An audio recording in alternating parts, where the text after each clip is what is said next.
Hello, this is Sierra and welcome to another video. Today we're doing another video inside of Hermitcraft Stays in Clockwork.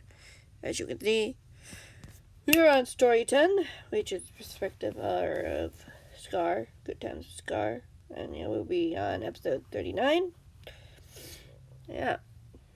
This is the first of two that I'm currently working on.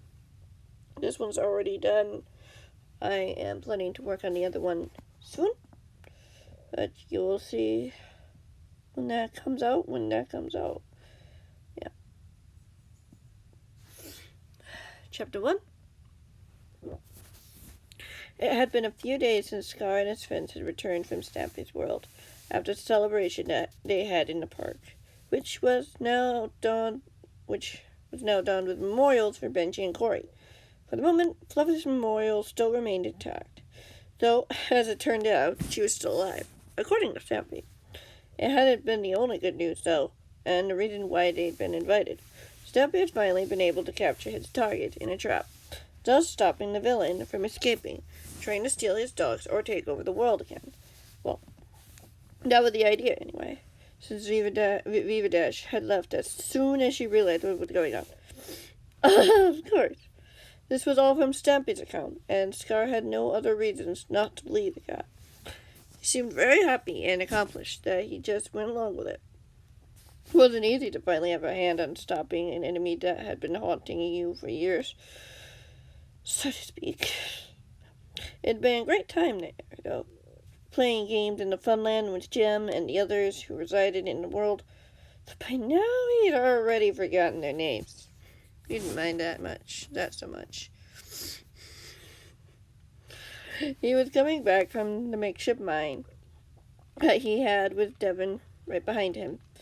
The cause member was still reasonably cautious, since after all, Scar had gotten that piece of paper with the clock on it like Green had.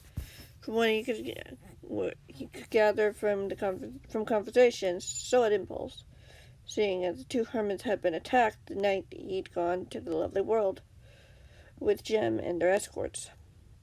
He was glad his friends were okay, though, following the path carefully towards the base, shadowed by the branches that reached up to the skies.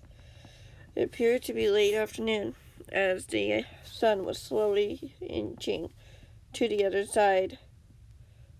As the sun was slowly inching to the other side of the base, which he could see already. See ahead. Nothing appeared too out of the ordinary as he stepped over some fallen branches and loose tree roots as he entered the clearing, looking around the area, seeing it was mostly empty. Nothing seemed to be out of place. It was quiet, calm, not even a sneaky creeper in an awkward corner. He had been startled by those far too many times he'd like to admit. Everything appears to be normal, Devon replied from behind him as the YouTube returned. Yeah, they left my place relatively untouched, Scar agreed with a smile. It's possible there could be traps in the house, the man warned. Mind if I go first to make sure it's secure? Of course not. I can wait out here, Scar said happily. I'll call you if I need you. Very well, the escort stated with contentment as he opened the front door and slipped inside. Scar standing over by the door awkwardly as he glanced over his shoulder, back towards the woods beyond.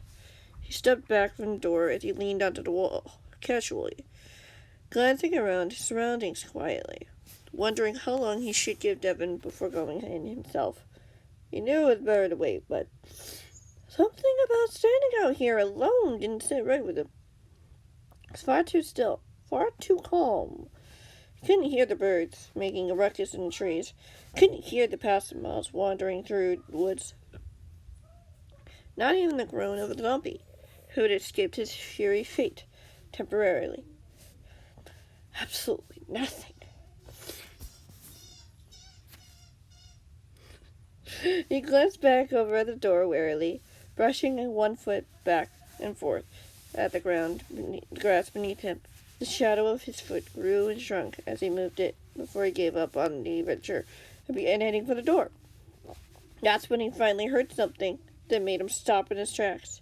The sound didn't come from too far away, probably around the corner. Something had crushed the floor. Maybe something had knocked over a flower pot that had been sitting on the window ledge, or knocked open one of the barrels that happened to have stuff inside and let it pour out. Should he check it out? He hesitated for a moment, glancing over his shoulder again, just as he heard another thud from that very same corner. Curiosity got the better of him as he stepped away from the door and walked towards the right side of his base. He could hear what sounded like little feet scurrying around, with little thuds, while little thuds could be heard. What could possibly be going on? Is this a trap?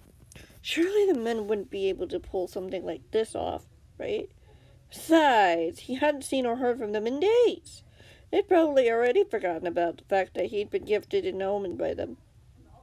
Maybe they'd even scrapped their original plan to do something else. What that was, he didn't know, but he was committed now. He calmly peeked around the corner, seeing right away that there was indeed a clay flower pot lying on the ground, dirt spewing out of it, as the remains of the flower that had been in it were scattered about. The pot was smashed completely in two as he walked over to investigate. Bending over to pick up the shards of clay when he heard a soft, small meow that stopped him. He slowly looked up as he saw what looked like a young gray and white cat sitting in what little shade that the base provided, her gray tail swishing back and forth, her green eyes. I revealed her gender when I wasn't supposed to yet. Come on! Come on! It's obvious now. Its gray tail swishing back and forth, its green eyes looking wary and nervous as their eyes met.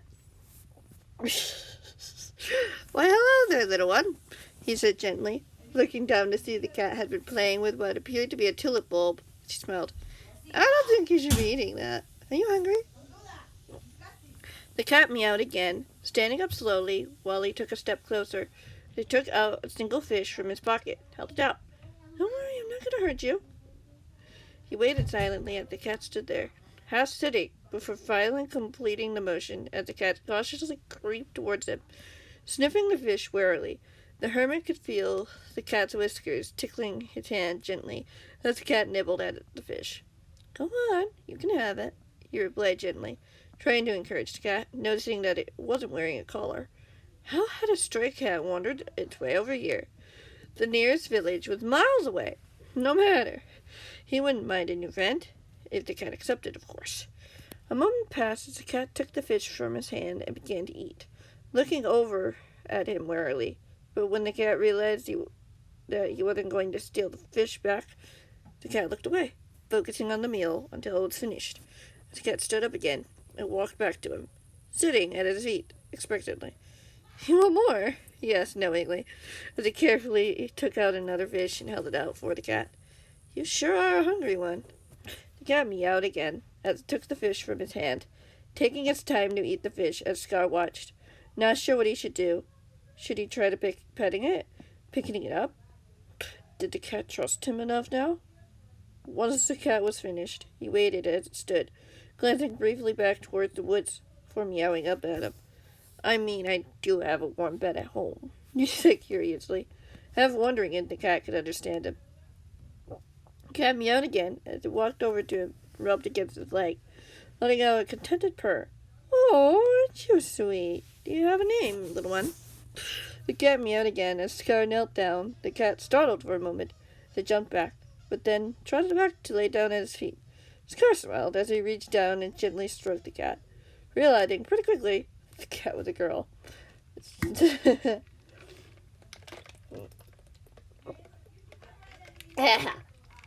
You already know who it is by now, right? I think I'm going to call you Jelly, he said calmly, stroking her a few more minutes as the cat purred. He glanced up as he heard footsteps from behind. As the Jelly bolted to her feet, its Scar stood straight. She saw Devin approach. See, we made a new friend. Devin beat his mouth. Yeah, this is Jelly, Scar said ecstatically, nice, as he gestured down at the cat. She'll be living with us now. That's good to hear, the cause member said with a nod. Why don't the both of you come inside? It's starting to get dark, and we don't want to have any monster surprise attacks, if you know what I mean. We'll be right in, Scar agreed, with a nod as he turned to Jelly. I wonder if you'll let me pick you up now. Yep. He knelt down and gently scooped her off the ground, and he heard a little low purr of protest. But she didn't fight him as he carried her back to the entrance of the house, opening and closing the door behind him, making sure the door was completely closed, after he was sure the cat wouldn't be able to escape as easily as he put her down on the main room floor. As she looked around at her surroundings, spotting a spot as she pranced over to one of the armchairs and jumped onto it, curling up into a ball as she closed her bright green eyes. Scar smiled as he left her alone in the room, going to the kitchen to see if he could find anything to eat before calling it a night. He could feel himself smiling the entire time, especially when he laid eyes on his new friend. I think we're going to be ending this episode here. I hope you guys enjoyed, and if you are hearing any background noise, just ignore it. Just ignore it. Thank you guys so much for watching. I hope you enjoyed, and thank you so much for watching. Bye!